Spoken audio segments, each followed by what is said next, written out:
Welcome to வெட்டிவாக YouTube channel. நான் உங்கள் சுல்பிகர். தமிழ்நாட்டில் சட்ட ஒழுங்கு பிரச்சனை கட்டுக்குள் இருக்குதா அப்படிங்கிற ஒரு சந்தேகம் நம்ம எல்லாருக்குமே இருக்கு. தினம் தினம் பாத்தீங்கன்னா எந்த பத்திரிகை எடுத்துக்கிட்டாலும் எந்த சேனல் எடுத்துக்கிட்டாலும் தினம் படுகொலைகளும் கற்பழிப்புகளும் பெண்களுக்கு எதிராக நடக்கக்கூடிய வன்கொடுமைகளும் நடந்துகிட்டே இருக்கு. இங்க எல்லாருக்கும் தெரியும், முந்தா நாள் ஜாகிர் ஹுசேன் என்ற விஜிலின்னு சொல்லக்கூடிய ஒரு நபர், ஓய்வு பெற்ற ஒரு சப் இன்ஸ்பெக்டர், அவரை பகலில் அதாவது விடியற் காலையில பள்ளிவாசலுக்கு போயிட்டு வரக்கூடிய ஒரு நபரை துள்ள துடிக்க வெட்டி படுகொலை செய்திருக்கிறார்கள் ஒரு கூட்டம்.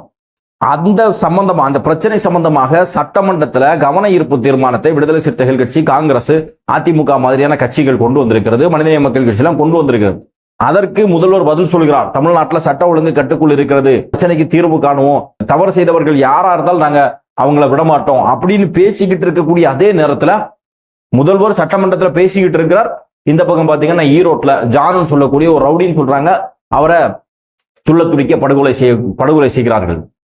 சோ இது எந்த மாதிரியான ஊர்ல நம்ம வாழ்றோம்? தமிழ்நாடு இப்படிப்பட்ட ஒரு மாநிலமாக மாறி போச்சு அப்படின்னு சொல்லி நமக்கெல்லாம் வருத்தமாகவே இருக்கு. மக்களுடைய பிரச்சனையை பேசுறதுக்கு இங்கே ஒரு அச்சுறுத்தல் இருந்து கொண்டு இருக்கிறது. வட மாநிலங்கள்ல நம்ம கௌரி லங்கேஷ சொல்றோம், கல்புர்கே சொல்றோம், இவர்களெல்லாம் மக்களுடைய பிரச்சனைகளை பேசினார்கள் என்பதற்காக கொலை செய்யப்பட்டவர்கள் அப்படின்னு சொல்றோம். தமிழ்நாட்டில் டெய்லி பார்த்தீங்கன்னா இதே மாதிரி கௌரி லங்கேஷும் கல்புர்கியும் கொலை செய்யப்பட்டு கொண்டிருக்கிறார் அப்படிங்கிறத நம்ம பார்க்க வேண்டியிருக்குது. ஏற்கனவே ஜஹபர் அலின்னு சொல்லக்கூடிய ஒருவர் கனிம வள கொள்ளைக்கு எதிராக போராடினார் என்பதற்காக அவர் கொலை செய்யப்பட்டார். இதே மாதிரி பள்ளிவாசல்ல தொழுதுட்டு வரும்போது அவர் படுகொலை செய்யப்பட்டார்.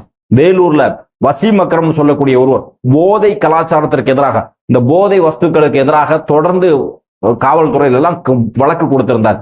காவல்துறையில் அவர் கொடுத்த புகாரை காவல்துறையை சேர்ந்தவர்களே சம்பந்தப்பட்ட போதை ஆசாமிகளுக்கு தகவல் கொடுத்து அவர் வசீம் அக்ரம் கொலை செய்யப்பட்டார். ஆனால் வசீம் அக்ரமுடைய கொலைக்கு காரணமாக இருந்த காவல் அதிகாரிகள் மேல எந்த நடவடிக்கைகளும் எடுத்தது மாதிரி தெரியல. கூடி போன ஒரு சஸ்பெண்ட் பண்ணியிருப்பாங்க, அவ்வளவுதான். அதே மாதிரி இங்க ஜாகிர் ஹுசேனுடைய கொலை முந்தா நாள் நடந்திருக்கிறது. முழுக்க நிலப்பிரச்சனை. வக்ஃப் வாரியத்திற்கு சொந்தமான ஒரு இடம், அந்த இடம் 35 சென்ட் இடம்னு சொல்றாங்க. அது ஒரு நெல்லை டவுன் பகுதியில் இருக்கு. 1000 கோடி ரூபாய் மதிப்பிலான சொத்து. அந்த சொத்தை பாதுகாப்பதற்கு மீட்பதற்காக ஒரு சிவில் வழக்கு போய்கிட்டு இருக்கு. இந்த சிவில் வழக்குக்கு இடையில இவர்களுக்கு இடையே தகராறு வருது. அப்ப அந்த தகராறு சம்பந்தமா காவல்துறையில புகார் கொடுக்கப்படுகிறது. அந்த புகாரை விசாரித்த காவல்துறை ஒருதலைபட்சமாக நடந்து கொண்டதனுடைய விளைவுதான் ஜாகிர் ஹுசேன் அவருடைய படுகொலைக்கு மிக முக்கியமான காரணம். சட்டமன்றத்துல முதல்வர் அவர்கள் பேசும்போது இது வெறும் நிலப்பிரச்சனை அப்படின்னு சொல்லி ஒதுக்கிட்டார். இது நிலப்பிரச்சனை மட்டும் கிடையாது, சாதாரண நிலப்பிரச்சனை கிடையாது. அதாவது ஒருத்தருடைய இடம் 2 பேரு சொந்தம், இது எனக்கு சொந்தம் உனக்கு சொந்தம் சொல்லி பேசுறது கிடையாது. இது வக்ஃப் வாரியத்துக்கு சொந்தமான இடம். இந்த வக்ஃப் வாரியத்துக்கு சொந்தமான இடம், பல இடங்கள், பல கோடிக்கணக்கான ரூபாய் மதிப்பிலான இடங்கள், பல அரசியல்வாதிகள் இன்றைக்கு கையகப்படுத்தி வைத்துக் கொண்டிருக்கிறார்கள். வக்ஃப் வாரியத்தினுடைய சொத்துக்களை மீட்டெடுப்பதே ஒரு பெரிய ஒரு சவாலாக இருக்கிறது. ஸோ அப்போ கண்ணுக்கு தெரிஞ்ச வக்ஃப் வாரிய நிலங்களை மீட்டெடுக்கக்கூடிய நேரத்துல இந்த மாதிரி அதற்காக முயற்சி செய்யக்கூடியவர்கள் படுகொலை செய்யப்படுவது மிகப்பெரிய அச்சுறுத்தலை தான் உருவாக்கி இருக்கிறது. இந்த விஷயத்துல முழுக்க நாம வக்ஃப் வாரியத்தை நம்ம குறை சொல்றோம், காவல்துறையை குறை சொல்றோம், எல்லாத்துக்கும் மேல முதல்வர் குறை சொல்றோம். ஏன் அப்படின்னு சொன்னா, இந்த இறந்து போன ஜாகிர் ஹுசேன் அவர்கள் கடந்த ஜனவரி மாதம் 9ஆம் தேதி ஒரு வீடியோ வெளியிட்டு இருக்கிறார். இந்த வீடியோல தெளிவாக அவருக்கு யார் யார் கொலை மிரட்டல் கொடுத்திருக்கிறார், இந்த பிரச்சனைக்கு யார் யார் காரணம், டவுன் இன்ஸ்பெக்டர் கோபாலகிருஷ்ணன், அதே மாதிரி துணை ஆணையர் செந்தில்குமார், இவங்களெல்லாம் சொல்லியிருக்காங்க. அப்படி இருக்கும்போது சட்டமன்றத்துல பேசிய முதல்வர் அவர்கள் ஜஸ்ட் இதை ஒரு நிலப்பிரச்சனையா பேசாம இது வக்ஃப் வாரிய சொத்துக்கள் பல இடங்கள்ல கொள்ளையடிக்கப்பட்டிருப்பது போன்று அங்கேயும் கொள்ளையடிக்கப்பட்டிருக்கிறது, இந்த வக்ஃப் வாரிய சொத்துக்கள் கொள்ளையடிப்பதற்கு பின்னால் இருக்கக்கூடிய அரசுகள், இவர்கள் எல்லாரையுமே இதை பத்தி பேசி இருக்கணும். ஆனா அதை லாபகமாக மறைத்து விட்டார் முதல்வர் அவர்கள். அதே மாதிரி இந்த 9ஆம் தேதி அவர் பேசி இருக்கக்கூடிய அந்த வீடியோ சம்பந்தமாக பேசுறார்.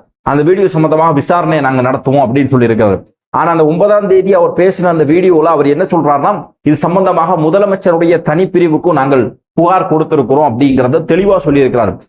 அப்படி சொல்லிட்டு சொல்றாரு, நான் புகார் கொடுத்த உடனே உங்களுடைய புகார் பெற்றுக் கொள்ளப்பட்டதுன்னு வந்துச்சு, ஆனா ஒரு மாசம் கழிஞ்சு என்ன வரும் அப்படின்னா உங்களுடைய புகார் நிராகரிக்கப்பட்டது அப்படின்னு வந்துருங்கிறத அவர் என்ன நடக்க போதோ அதை சொல்லியிருந்தார். ஜனவரி மாதம் 9ஆம் தேதி அவர் புகார் கொடுத்திருக்கிறார், அதாவது வீடியோல பேசியிருக்கிறாரு, அதுக்கு முன்னாடி புகார் கொடுத்திருக்கிறார். அப்படி இருக்கக்கூடிய பட்சத்துல இந்த 3 மாதமா முதலமைச்சருடைய தனிப்பிரிவுக்கு கொடுத்த புகாரினுடைய ரிப்ளை என்ன அப்படின்னா என்ன அர்த்தம்? முதலமைச்சருடைய தனிப்பிரிவுக்கு இங்க புகார் கொடுத்தாலும் அந்த புகார்கள் கண்டுகொள்ளப்படவில்லை. நம்ம எதற்காக முதலமைச்சருடைய தனிப்பிரிவுக்கு புகார் கொடுக்கிறோம்? ஒரு லோக்கல்ல இருக்கக்கூடிய இன்ஸ்பெக்டர் அவர்கிட்ட கம்ப்ளைண்ட் கொடுக்குறோம், அவர் அதை சரியா பண்ணல அப்படின்னு சொன்னா எஸ்பி ஆபீஸ்ல தகவல் கொடுக்குறோம். எஸ்பி ஆபீஸ்லயும் நீதி கிடைக்கல அப்படின்னா நேரடியாக முதலமைச்சருடைய தனிப்பிரிவுக்கு அனுப்புறோம். அப்போவாவது நமக்கு நீதி கிடைக்கும் அப்படிங்கிற எண்ணத்துல தானே அவங்க புகார் கொடுப்பாங்க. அங்கேயும் அதற்கான முடிவு வரல அப்படின்னு சொன்னா எப்படி? அப்ப இந்த இடத்துல தெளிவாக முதலமைச்சருடைய தனிப்பிரிவுக்கு கொடுக்கப்பட்டிருக்கக்கூடிய புகாரும் நிராகரிக்கப்பட்டதோடு அதையும் கண்டுகொள்ளவில்லை. அதுதான் மிக முக்கியமான காரணம். இருக்கிறதுல எக்ஸ்ட்ரீமா இருக்கக்கூடிய முதலமைச்சருடைய தனிப்பிரிவுக்கு அவர் புகார் போயாச்சு. அப்பவும் அவருக்கு போதுமான நீதி கிடைக்காததுனால குற்றவாளிகள் பார்த்தாங்க, அப்போ இருக்கிற வரைக்கும் நீ இன்னும் போயிட்டே இருப்ப, அப்போ கதையை முடிச்சுக்கிட்டா இங்க எந்த பிரச்சனையும் இல்லை அப்படிங்கிற நோக்கத்தினுடைய அடிப்படையில் தான் அவர் கொலை செய்யப்பட்டிருக்கிறார் அப்படிங்கிறது நமக்கு தெளிவாக புரிகிறது. ஒரு பிரச்சனை சின்னதா வரும்போதே காவல்துறையில போறோம் அப்படின்னா காவல்துறையை நினைச்சு அதை முடிச்சிட முடியும். ஆனா காவல்துறை அப்படி சின்னதா இருக்கும் போதே அதை முடிக்கிறது கிடையாது. இங்கே குற்றங்களுடைய எண்ணிக்கையை குறைக்கணும் அப்படிங்கிறதுக்காக எஃப்ஐஆர்கள் பல வழக்குகள்ல போடுவது கிடையாது. எஃப்ஐஆர்கள் பல வழக்குகள்ல போடாததுடைய காரணம் தான் சின்ன பிரச்சனை அது நீண்டு போய் பெரிய பிரச்சனை ஆகி இதே மாரி கொலையும் கற்பழிப்புகளும் நடப்பதற்கு காரணமாக இருக்கிறது.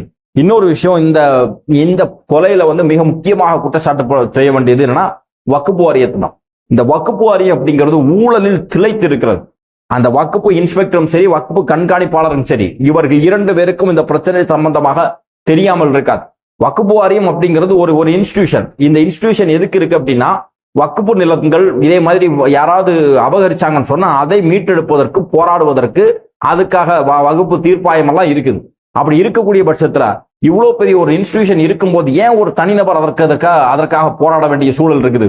அப்ப இந்த வக்ஃப் வாரியத்தில் இருக்கக்கூடிய உறுப்பினர்கள் வக்ஃப் வாரியத்தினுடைய தலைவர்கள் என்ன செய்யறாங்க, இந்த வக்ஃப் வாரியத்துல மாசம் அரசு சம்பளம் வாங்கக்கூடிய வக்ஃப் வாரிய இன்ஸ்பெக்டர்ஸ் வக்ஃப் வாரிய கண்காணிப்பாளர்லாம் என்ன வேலை பார்த்துக்கிட்டு இருக்கிறாங்க? அவங்களுக்கும் இதுல தெரியும். தெரிஞ்சுக்கிட்டு தான் இவரை கண்டுக்காம விட்டுருக்கிறாங்க. நவாஸ்கனி நேற்றுக்கு ஒரு அறிக்கை வெளியிட்டு இருக்கிறார். வக்ஃப் நிலங்களை மீட்டெடுப்பதற்காக கடைசி வரைக்கும் போராடக்கூடியவர்களோடு நாங்கள் துணை நிற்போம். என்ன நிற்க போறீங்க? ஒரு உயிர் போயிடுச்சே. இந்த நெல்லை மாவட்டத்தில் இருக்கக்கூடிய அந்த 35 சென்ட் இடம் சம்பந்தமான பிரச்சனை வக்ஃப் வாரியத்தினுடைய உறுப்பினருக்கோ தலைவருக்கோ தெரியாம இருக்குமா? காவல்துறையில போயிருக்குது, வழக்கு நீதிமன்றத்துல போயிருக்குது. முதலமைச்சர் தனிப்பிரிவுக்கு வழக்கு கொடுத்தவர் வக்ஃப் வாரியத்துக்கு வழக்கு கொடுத்திருக்க மாட்டாங்களா? அப்ப அந்த வக்ஃப் வாரியம் என்ன செஞ்சிருக்கணும்? அந்த பெஜிலி அவர்களுக்கு அந்த ஜாகிர் ஹுசைன் அவர்களுக்கு தேவையான அத்தனை ஆக்கப்பூர்வமான உதவிகளை செஞ்சிருக்கணுமா வேண்டாமா? அது செஞ்சிருந்தாங்க அப்படின்னு சொன்னா ஜாகிர் ஹுசைனுடைய உயிர் பாதுகாக்கப்பட்டிருக்கும், வக்ஃப் வாரியத்திற்கு சொந்தமான நிலமும் மீட்கப்பட்டிருக்கும். ஆனா இங்க அது நடக்கலையே. ஏற்கனவே இருந்த அப்துல் ரஹ்மான் அவர் மேல குற்றச்சாட்டு, வக்ஃப் வாரிய நிலங்கள் சம்பந்தமாக ஊழல் சம்பந்தமாக அவர் மேல குற்றச்சாட்டு இருக்குன்னு சொல்லிதான் அவரை நீக்கிட்டு நவாஸ்கனிய திமுக அரசாங்கம் கொண்டு வந்துச்சு. நவாஸ்கனி அவர்கள் வந்ததுக்கு அப்புறம் இதே நிலைதான் இருக்குன்னு சொன்னா இதற்கு முடிவனா பல பள்ளிவாசல்கள்ல ஜமாத்தினுடைய தேர்தல்கள் நடத்தப்படாமல் இருக்குது. அங்க 2 கோஷ்டிகளாக 3 கோஷ்டிகளாக மாறி மாறி சண்டை நடந்துகிட்டு இருக்கு பல ஊர்கள்ல. வக்ஃப் வாரியத்துல புகார் கொடுத்தா வக்ஃப் வாரியத்துல இது பண்ணா வக்ஃப் வாரியம் என்ன செய்யுதுன்னா 2 பக்கமும், அதாவது 2 தரப்பு இருக்கிறது ஒரு பள்ளிவாசல்ல நிர்வாகம் சம்பந்தமான பிரச்சனைல 2 பக்கத்தையும் தூண்டி விட்டு 2 பேர்கிட்ட இருந்தும் காசை வாங்கி பொழப்பு நடத்துறாங்க இந்த வக்ஃப் இன்ஸ்பெக்டரும் வக்ஃப் கண்காணிப்பாளரும்.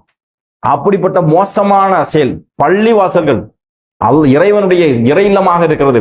மக்களுக்கு இஸ்லாத்திற்கு மார்க்கத்திற்காக முஸ்லிம்களுக்காக நம்முடைய முன்னோர்கள் கொடுத்த வக்ஃப் வாரிய சொத்து, அந்த சொத்துக்களை பராமரிப்பதில் அந்த சொத்துக்களை நிர்வகிப்பதில் இருக்கக்கூடிய பிரச்சனைகளை காசாக மாற்றுகிறது இந்த வக்ஃப் வாரியம். இது தமிழ்நாடு அரசுக்கு பல முறை சம்பந்தமாக புகார்கள் போயாச்சு. ஆனா தமிழ்நாடு அரசும் அதை கண்டுகொள்வதில்லை. ஆனா அதே நேரத்தில் அறநிலையத்துறை சிறப்பாக செயல்படுகிறது. இந்த வக்ஃப் வாரியம் சிறப்பாக செயல்படல. வக்ஃப் வாரியத்தில் இருக்கக்கூடிய உறுப்பினர்களாலும் சரி வக்ஃப் வாரியத்தில் இருக்கக்கூடிய தலைவர்களாலும் சரி சும்மா மாசத்துல ஒரு நாள் கூடி டீயையும் குடிச்சு சமோசாவும் சாப்பிட்டுட்டு போறதை தவிர இங்க எந்த வக்ஃப் நிலங்களும் பெரிய அளவில் மீட்கப்பட்டதாகவோ அல்லது வக்ஃப் வாரியத்திற்கு சொந்தமாக இருக்கக்கூடிய பள்ளிவாசல்களில் இருக்கக்கூடிய பிரச்சனைகளை தீர்வு ஏற்படுத்தினதாகவோ எதுவுமே நமக்கு தெரியாது. கன்னியாகுமரி மாவட்டத்துல எல்லாம் பாத்தீங்கன்னா ஒரு 20 பள்ளிவாசல்களாவது பிரச்சனை இருக்கும். எந்த பள்ளிவாசலை எடுத்தாலும் 2 கோஷ்டி மாறி மாறி சண்டை இது இருந்துகிட்டு இருக்கு. அதை தீர்ப்பதற்கு எந்த ஆக்கப்பூர்வமான நடவடிக்கைகளும் இவங்க எடுத்துக்கல. இதுக்கு இடையில பிஜேபி கொண்டு வரக்கூடிய வக்ஃப் சட்ட திருத்த மசோதா வேற வருது. அதுல இன்னும் என்னென்ன குளறுபடிகள் வருது அப்படின்னு தெரியல. ஏற்கனவே இவங்களுடைய லட்சணம் வக்ஃப் வாரியத்தினுடைய லட்சணம் இப்படி இருக்கு. இதுக்கு இடையில இந்த பிஜேபி வர வக்ஃப் வாரிய சட்ட திருத்தம் கொண்டு வந்துச்சுன்னு சொன்னா ஒட்டு மொத்தமா சோழியை முடிச்சுட்டு முஸ்லிம்கள் தங்களுடைய சொத்துக்களை எல்லாம் இழந்துட்டு போயிட்டு இருக்கக்கூடிய சூழல் தான் உருவாகும். சரி, அடுத்து இந்த விஷயத்துக்கு வந்துருவோம். இந்த விஷயத்துல ஒரு நபர் அவருடைய பேரை சொல்லி ஜாகிர் ஹுசேன் அவர்கள் குற்றம் சாட்டி இருக்கிறார்கள். ஆனா அவரை பத்தி முதல்வர் அவர்கள் பேசல. சட்டமன்றத்துல பேசிய யாருமே அவருடைய பேரை பதிவு பண்ணல. மனிதநேய மக்கள் கட்சி எல்லாம் ஒரு அறிக்கை வெளியிட்டிருக்கிறார்கள். அதுல எல்லாம் அவருடைய பெயரே வரல. அவருடைய பெயர் அருணன் சொல்லக்கூடியவர். இவர் யாருன்னா திமுகவுடைய பொறியாளர் அணியில இருக்கிறார். இவர் மின்சார வாரியத்துல உதவி செயற்பொறியாளராகவும் இருக்கிறார்.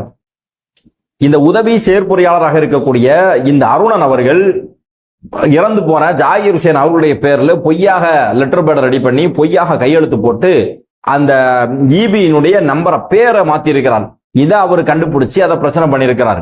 அப்போ இந்த ஊழல்ல, அதாவது இந்த வக்ஃப் வாரியத்தினுடைய நில அபகரிப்புல வெறும் தௌஃபீக் மட்டுமோ அல்லது தௌஃபீக் சார்ந்தவர்கள் மட்டுமோ இல்ல, இதுல அந்த கோபாலகிருஷ்ணன் சொல்லக்கூடிய அந்த இன்ஸ்பெக்டருக்கு லாபம் இருந்திருக்கிறது.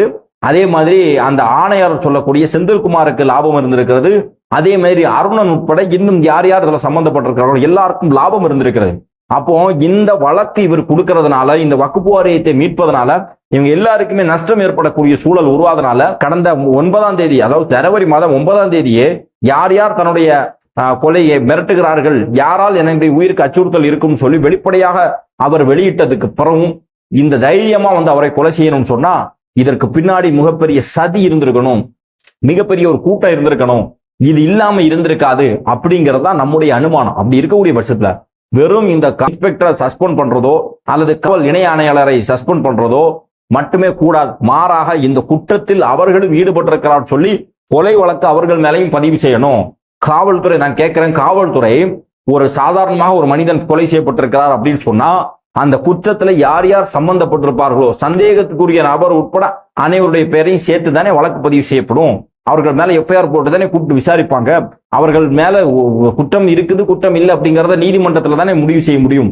அப்படி இருக்கக்கூடிய பட்சத்துல இந்த விஷயத்துல நமக்கு தெளிவாக தெரிகிறது அந்த இன்ஸ்பெக்டரும் அந்த துணை ஆணையாளரும் இதில் சம்பந்தப்பட்டிருக்கிறான்னு சொல்லும் போது வெறும் சஸ்பெண்ட் மட்டுமே இப்படி தீர்ப்பாகும்.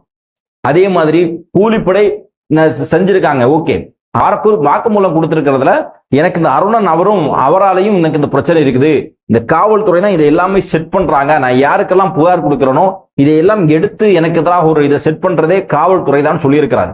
அப்ப அந்த காவல்துறை மேலே நடவடிக்கை எடுக்கப்படணும். குறிப்பாக அந்த திமுகவுடைய மாவட்ட பொறுப்புல இருக்கக்கூடிய அருணன் அவர் மேலே நடவடிக்கை எடுக்கப்படணும். ஆனா அந்த அருணனை பத்தி யாருமே பேசல. அப்போ திமுகவாக இருக்கக்கூடிய காரணத்தினால, ஆளும் கட்சியை சேர்ந்தவராக இருக்கக்கூடிய காரணத்தினால பேசலையா அப்படிங்கிறது தெரிய மாட்டாங்க. இன்னொரு விஷயம் என்னன்னா, இந்த ஜாகிர் ஹுசேன் அவர் கொடுத்த புகாரின் பேரில் எல்லாம் நடவடிக்கை காவல்துறை எடுக்காததுக்கு காரணமே இந்த அருணன் தான் அப்படின்னு சொல்லப்படுகிறது. ஏன் அப்படின்னா அருணன் முதல்வரோடு நேரடியாக எடுத்த புகைப்படங்கள் இருக்கிறது. அதை காண்பித்து தான் காவல்துறையை சேர்ந்தவர்களை மிரட்டி ஜாகிர் ஹுசேன் கொடுக்கக்கூடிய புகார்கள் மேல நடவடிக்கை எடுக்கக்கூடாது அப்படின்னு சொல்லி இருக்கிறதா தகவல்கள் வருகிறது. அதே மாதிரி இன்னொரு விஷயம் என்ன அப்படின்னு சொன்னா, இந்த தௌஃபீக்னு சொல்லக்கூடியவர் 10 வருஷத்துக்கு முன்னாடி இஸ்லாத்தை ஏற்றுக்கொண்டார். அவர் பட்டியல் இனத்தை சேர்ந்தவர், இஸ்லாத்தை ஏற்று வந்தார். அவர் மீண்டும் அந்த பட்டியல் இனம் அப்படிங்கிற லிஸ்ட்ல இருக்க மாட்டாங்க. இப்போ முதல்வர் வந்ததுக்கு அப்புறம் தான் பிசி அப்படிங்கிற கேட்டகரியில இருப்பாங்க அப்படின்னு சொல்றாங்க. அதுவும் எதுக்கு? இந்த வேலை வாய்ப்பு கல்வி சம்பந்தப்பட்ட விஷயத்துல. அப்படி இருக்கக்கூடிய பட்சத்துல அவர் ஒரு புகார் கொடுத்ததா பிசிஆர் ஆக்ட் எப்படி போடுவாங்க, சட்டம் எப்படி அவர் மேல பதிவு செய்யப்படும்? அப்ப அதிலே காவல்துறை ஒரு சார்பாக நடந்து கொண்டிருக்கிறது. ஜாகிர் ஹுசேனை எப்படியாவது பழி வாங்கணும், ஒரு வழக்கு போட்டு அவர் அலைய வச்சு உள்ள தள்ளியாவது பழி வாங்கணும்னு நினைச்சாங்க. அதுவும் நடக்காத பட்சத்துல இதுக்கு மேல இவர் இருந்தா இன்னும் நமக்கு பல கோடிகள் நஷ்டம் வரும், அதனால போட்டு தள்ளிட்டு வழக்க வேணா பார்த்துக்கலாம், சொத்து நம்ம கையில இருக்குமே அப்படிங்கிற எண்ணத்தினுடைய அடிப்படையில தான் அவர் கொலை செய்யப்பட்டதாக இருக்கிறது. அப்படின்னு சொன்னா இதுல முழுமையான விசாரணை நடத்தப்பட்டு யார் யார் சம்பந்தப்பட்டிருக்கிறாரோ அத்தனை பேர் மேலையும் கொலை வழக்கு பதிவு செய்து அவர்கள் விசாரிக்கப்பட வேண்டும் அப்படிங்கிறதா இன்னைக்கு அனைத்து தரப்பு மக்களுடைய கோரிக்கையாக இருந்து கொண்டிருக்கிறது. அது மட்டும் கிடையாது, அரசாங்கம் முதல்வர் தன்னுடைய நேரடி கட்டுப்பாட்டில் இருக்கக்கூடியது காவல்துறை. இந்த சட்ட ஒழுங்கை பாதுகாக்க வேண்டிய பொறுப்பும் கடமையும் கட்டுப்பாட்டில் காவல்துறையினுடைய கட்டுப்பாட்டில் தான் இருக்கும். முதல்வர் சொல்கிறார், நான் இரும்பு கரம் கொண்டு சட்ட ஒழுங்கு பிரச்சனையை பாதுகாப்பேன் அப்படின்னு சொல்றாரு. அந்த இரும்பு கரம் துருப்பிடிச்சு போயிடுச்சா அப்படின்னு சொல்லி நமக்கு சந்தேகம் வருகிறது. இல்ல இந்த இரும்பு கரம் வச்சு இது மாதிரி நாட்டில் நடக்கக்கூடிய அநியாயங்களை தடுக்க முடியலன்னா அந்த இரும்பு கரத்தை வச்சு முதுகு சொறியறதுக்கா முதல்வர் அவர்கள் வைத்திருக்கிறார்கள் அப்படிங்கிற கேள்வியை நமக்கு எழாமல் இல்லை. எனவே இது மாதிரி தினம் நடக்கக்கூடிய தவறுகளை தடுக்கணும் அப்படின்னு சொன்னா இந்த காவல்துறை இந்த எஃப்ஐஆர் பதிவு செய்யறது, அதாவது ஒரு சின்ன வழக்காக இருந்தா கூட ஒன்னில் அவர்களுக்கிடையே சமரசத்தை உருவாக்கணும். இல்லை அப்படின்னா அதை வழக்கு பதிவு செஞ்சு எஃப்ஐஆர் பதிவு செய்யணும். இந்த எஃப்ஐஆர் பதிவு செய்யறது இவங்க குற்றங்களுடைய எண்ணிக்கையை குறைக்கணும் அப்படிங்கிறதுக்காக எஃப்ஐஆர் பதிவு செய்யாம இருக்க காரணம் தான் மிக முக்கியமாக இது மாதிரியான கொலைகள் நடப்பதற்கு காரணம் அப்படின்னு சொல்லப்படுகிறது. எனவே தமிழ்நாடு ஒரு அமைதியான பூமியாக இருக்கணும் அப்படின்னு சொன்னா காவல்துறையும் சரி அரசாங்கமும் சரி சரியான நடவடிக்கைகளை எடுக்கணும். எல்லாரையும் காவல்துறை பாதுகாக்க முடியாது அப்படிங்கிறது நமக்கு தெரியும். எல்லாருக்கும் ஒவ்வொருத்தருக்கும் ஒவ்வொரு பாதுகாப்பு அதிகாரிகளை போட முடியாது. ஆனா குறைந்தபட்சம் காவல் நிலையத்திற்கு வரக்கூடிய இது மாதிரியான பிரச்சனைகளையாவது காவல்துறையால் சால்வ் பண்ண முடியுமா அப்படின்னு சொல்லி பார்க்கணும். ஏன்னா தெரியாமல் இல்லை, இவங்க ரெண்டு பேருக்கும் பிரச்சனை நடந்துகிட்டு இருக்கு, இது காவல்துறைக்கு தெரியாம நடந்து இருக்குது. அப்படி இருக்கக்கூடிய பட்சத்துல ஒரு கொலை நடந்ததுன்னா கூட நம்ம ஓரளவுக்கு நம்ம அதை சகிச்சு போயிடலாம். ஆனா இந்த விஷயத்துல காவல்துறைக்கு தெரியும், இரண்டு பேரும் ஏற்கனவே பிரச்சனை ஆகுது, மோதிக்கொள்கிறார்கள், வாய் தகராறு வருது, இரண்டு பக்கத்துலயும் பிரச்சனை வருது அப்படின்னு சொல்லும் போது அதுல இதுக்கு முன்னாடி இவர் ஜாகிர் ஹுசேன் மேல ஒரு PCR வழக்கு போட்டிருக்கீங்க, வன்கொடுமை தடுப்பு சட்டம் வழக்கு போட்டது மாதிரி குறைந்தபட்சம் தௌஃபீக் மேலே ஒரு வழக்க போட்டு நீங்க ஒரு இதை பண்ணிருந்தீங்க அப்படின்னா இந்த கொலையை தடுத்திருக்க முடியும். அதே மாதிரி ஜாகிர் ஹுசேன் சொல்லக்கூடியவர் அவர் ஒரு சப் இன்ஸ்பெக்டரா இருந்திருக்கிறார்கள். முன்னாள் முதலமைச்சர் மு கருணாநிதியினுடைய பாதுகாப்பு பணியில் இருந்திருக்கிறாரு. முதல்வர் அவர்கள் மேயராக இருக்கக்கூடிய நேரத்தில் அவருடைய பாதுகாப்பு அதிகாரியாக இருந்திருக்கிறார். அவர் அதிலே சொல்றாரு, நான் துர்கா அவர்களிடமிருந்தெல்லாம் சாப்பாடு வாங்கி சாப்பிட்டிருக்கிறேன், ஆனால் நிறைய விஷயங்களை பேசல அப்படின்லாம் சொல்லியிருக்கார். ஸோ அப்படி இருக்கக்கூடிய ஒரு மனுஷனுக்கு இந்த நிலைமைன்னு சொன்னா சாதாரண மக்களுடைய நிலை எப்படி இருக்கும்னு நமக்கு தெரியல. ஸோ இதெல்லாம் கண்டித்து ஒரு போராட்டமோ மக்கள் மத்தியில பிரச்சாரமோ செய்யணும்னு சொன்னா எதிர்கட்சிகளை ஒடுக்கக்கூடிய வேலையை மட்டும் காவல்துறை வச்சு சரியா செய்றீங்க. இன்னொரு விஷயம், மிக முக்கியமான விஷயத்தை நம்ம பேசணும்.